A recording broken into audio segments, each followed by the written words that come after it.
আসসালামু আলাইকুম। আজকে আমরা ওয়ামা ইয়াযাক্কারু ইল্লা উলুল আলবাবের তারকিব করব। বাক্যের প্রথমে দেওয়া আছে মা। আমরা জানি মা হচ্ছে হরফে নাফি। এরপর পরবর্তীতে দেওয়া আছে ইয়াযাক্কারু। আমরা জানি ইয়াযাক্কারু হচ্ছে ফেলে মুজারের দুই সিগা আর ফেলে মুজারের দুই সিগা স্বাভাবিকভাবে যদি আসে তাহলে আমরা এটাকে হচ্ছে ফেল ধরি। এর পরবর্তীতে আমরা ফাইলটাকে খুঁজবো। আমরা প্রথমে হচ্ছে এই অংশটাকে ফেল লিখে ফেলি। এর পরবর্তীতে এই দুই সিগার পরবর্তীতে আমরা ইল্লা পেয়েছি। আমরা জানি ইল্লা হচ্ছে হরফুল ইস্তিসনা। আর হরফুল ইস্তিসনা এমন একটা অংশ যেটা স্বাভাবিকভাবে আগের অংশটাকে বলা হয় মুস্তাসনা মিনহু, আর পরের অংশটা অর্থাৎ এখানে যে হরফুল ইস্তিসনাটা দেওয়া আছে এটার আগের অংশটাকে বলা হয় মুস্তাসনা মিনহু, আর এর পরবর্তী যে অংশটা আছে সেটাকে বলা হয় মুস্তাসনা। এই হরফুল ইস্তিসনা গুলো হচ্ছে স্বাভাবিকভাবে আমরা জানি ইল্লা, গায়রা, সিওয়া, সাওয়া, আদা, মা আদা, খলা, মা খলা, হাসা, লা ইয়াকুনু এবং হচ্ছে লাইসা। এই শব্দগুলো হচ্ছে হরফুল ইস্তিসনা। হরফুল ইস্তিসনার আগের অংশটাকে বলা হয় মুস্তাসনা মিনহু, এর পরবর্তী যে অংশটা আছে সেটাকে বলা হয় মুস্তাসনা। এখন আমাদের এখানে আমরা যেহেতু হরফুল ইস্তিসনা পেয়েছি, আমরা প্রথমে আগে লিখে ফেলি যে ইল্লাটা হচ্ছে আমাদের হরফুল ইস্তিসনা।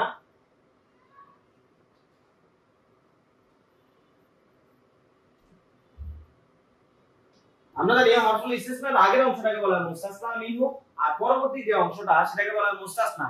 যেহেতু আমাদের এখানে আমরা আগে হচ্ছে মুস্তাসনার আলোচনাটা করে ফেলবো। এখানে দেওয়া আছে আমরা জানি উলু। আমরা জানি উলু মিসলু জু ওয়া আরাব বাদা খালফা আমামা তাহতা ফাওকা। এই শব্দগুলো যদি থাকে তাহলে স্বাভাবিকভাবে আমরা এই শব্দটার পরবর্তী নাকেরা আসুক কিংবা মারিফা আসুক, এটা যেখানে আসুক না কেন এই শব্দটা অবশ্যই কি হবে? মুদাফ হবে।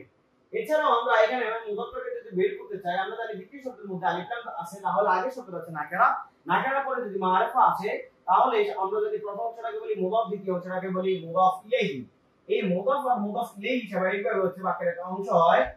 আমরা জানি যদি এটা বাক্যের প্রথমে আসে তাহলে এটা মুবতাদা হবে, মুবতাদার পরবর্তী যদি আসে তাহলে এটা খবর হবে, যদি ফেলের পরবর্তীতে আসে তাহলে এটা ফাইল হবে, আর ফাইলের পরবর্তী যদি আসে তাহলে এটা মাফউলে বিহি হবে, আর হরফে জারের পরবর্তী যদি আসে তাহলে এটা মাজরুর হবে। যেহেতু আমাদের এখানে ইল্লা হচ্ছে হরফুল ইস্তিসনা, আমরা যদি হরফুল ইস্তিসনার পরবর্তীতে যাই আসুক না কেন সেটা হবে মুস্তাসনা।